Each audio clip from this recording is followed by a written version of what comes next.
ఇక్కడ గతంలో జగన్మోహన్ రెడ్డి గారు ప్రభుత్వం అధికారంలో ఉన్నప్పుడు ఈ ఉపాధ్యాయులు లేదా మిగతా అన్ని సంఘాలు సిపిఎస్ పెన్షన్ స్కీమ్ మీద ధర్నా చేయడానికి లేకపోతే ఇంకా రకరకాల ఉద్యమాలు చేసినప్పుడు మొత్తం ఎవరిని బయటికి రాకుండా హౌస్ అరెస్టులు చేశారు. ఊళ్ళల్లో ఉండే ఉపాధ్యాయులను కూడా నోటీసులు ఇచ్చి నీ మీద ఆ కేసు ఉంది, నీ మీద ఈ కేసు ఉందని వాళ్ళ మీద బైండ్ ఓవర్ కేసులు పెట్టి బయటికి రాకుండా చేశారు. టీచర్స్ని కానీ మిగతా ఉద్యోగులను కానీ అప్పటికప్పుడు నీ మీద ఆ కేసు ఉంది ఈ కేసు ఉందని నోటీస్ ఒకటి ఇచ్చి బైండ్ ఓవర్ కేసులు పెట్టి ఇంట్లోంచి బయటికి రాకుండా చేశారు. అలాంటిది మరి రేపు ఎంతమంది వస్తారో తెలియదు, ఎలా ఆపుతారో తెలియదు. మీరంటే మీ ప్రభుత్వం మీ కూటమి ప్రభుత్వం 500 మంది అని ఎస్పీ గారు అనుమతి ఇచ్చారు. 500 మంది అనేది అసలు వాళ్ళు చెప్పే లెక్కన డ్రైవర్లే ఉంటారు 500 మంది, ఇంకెక్కువ ఉంటారేమో. వాళ్ళు వచ్చే వెహికల్స్ డ్రైవర్ లెక్క ఎత్తేనే 1000 మంది 2000 మంది అవుతారు. మరి గన్మెన్లు, సెక్యూరిటీ, ఇటువంటి పరిస్థితుల్లో ఎలా అంటే ఇక్కడ టర్మ్స్ అండ్ కండిషన్స్లో చాలా స్పష్టంగా చెప్పున్నారు. మీ దగ్గర కూడా కాగితం ఉంది. నేను ఈ సందర్భంగా చర్చ అంటూ వచ్చింది కాబట్టి చెప్తున్నాను. భారత రాజ్యాంగంలో article 19 class 1 sub class below every citizen has Liberty to go freely in anywhere in India. నువ్వు ఎక్కడైనా పోయి ప్రచారం చేసుకోవచ్చు, సభలు సమావేశాలు పెట్టుకోవచ్చు, మేము కాదని లేదు. నువ్వు రా. 5 ఏళ్ల పరిపాలన జగన్మోహన్ రెడ్డి 5 ఏళ్ళు ముఖ్యమంత్రిగా ఉన్నప్పుడు ప్రతి తెలుగుదేశం పార్టీ కార్యకర్త ఇల్లు ఒక అవుట్ పోస్ట్ మారి తయారైంది. మేము ఉదయం నిద్రలేసి కళ్ళు నలుపుకుంటూ బయట వచ్చి ఇంటి ముందు పోలీసులు 7-8 మంది ఉంటారు. ఇంట్లో నుంచి బయట కాళ్ళు పెట్టనిచ్చే వాళ్ళు కాదు. సాక్షాత్తు చంద్రబాబు నాయుడు గారి ఇంట్లో నుంచి బయట రాకుండా డౌట్ వచ్చేది.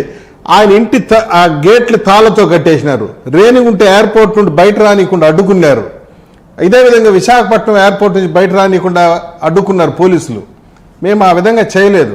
లక్షణంగా నీకు పర్మిషన్ ఇచ్చాం. పైగా నీకు ఇచ్చిన టర్మ్స్ అండ్ కండిషన్స్లో కూడా డబుల్ బ్యారికేటెడ్ సెక్యూరిటీ కల్పిస్తున్నామని కూడా చెప్పాం. డబుల్ బ్యారికేటెడ్ సెక్యూరిటీ కల్పిస్తున్నాం ఇచ్చిన టర్మ్స్ అండ్ కండిషన్స్ చెప్పున్నాం. నువ్వేమో హైకోర్టులో పిటిషన్ వేస్తున్నావేమో నాకు సెక్యూరిటీ లేదని. నీ వల్ల ప్రజలకు సెక్యూరిటీ లేదు. నువ్వు వస్తే జనం బిక్కుబిక్కుమని ఉంటుంటారు. ఏ ఊరికి పోతే ఆ ఊర్లో బిక్కుబిక్కుమని ఉంటారు.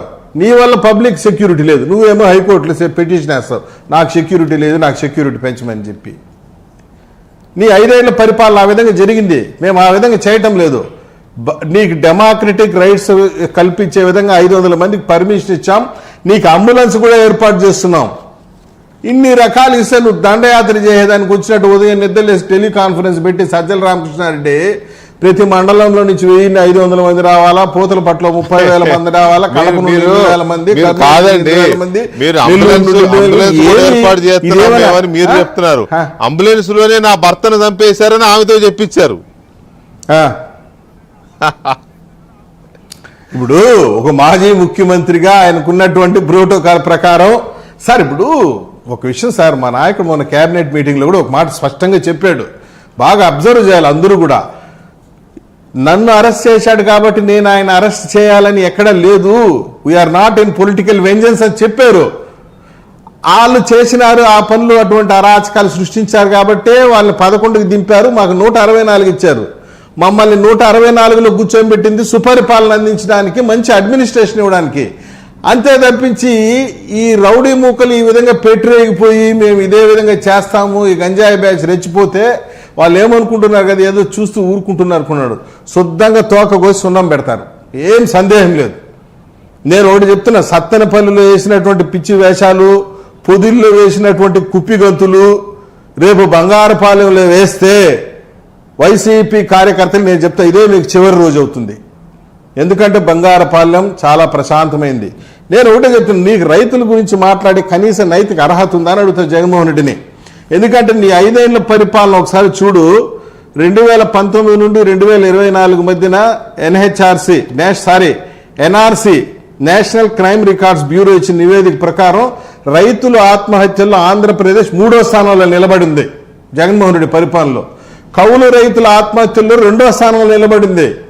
రైతులు అప్పులు చేసుకున్న వాళ్ళలో ప్రథమ స్థానంలో నిలబడింది. ఒక్కొక్క రైతు పైన 2,45,555 రూపాయలు పెట్టిపోయినటువంటి మహానుభావుడు నువ్వు వచ్చి రైతు గురించి మాట్లాడడం, పచ్చకండ వేసుకుని రైతు వేషధారిగా అవతారం ఎత్తడం ఏంది? ఇది నాకు అర్థం కాకుండా ఉంది. ఆకుపచ్చ కండు 2019లో 628 మంది రైతులు ఆత్మహత్య చేసుకున్నారు. ఇప్పుడు పసుపు కండ వేసుకోవాలంటే సార్ దమ్ము, ధైర్యం, నిజాయితీ, నీతి ఇవన్నీ ఉండాలి సార్. ఎవరు పడితే వాడు పసుపు కండ వేసుకోలేడు సార్. పదవి ఇచ్చినా ఇవ్వకపోయినా పసుపు కండ వేసుకునే దమ్ము ఉండాలి, ధైర్యం ఉండాలా. ప్రతిపక్షంలో కూడా ఈ జెండా పట్టుకునేటువంటి హిమ్మత్ ఉండాలా. జగన్మోహన్ రెడ్డి పార్టీ కార్యకర్తలకు ఉందా పసుపు కండు వేసుకునే నైతిక అర్హత?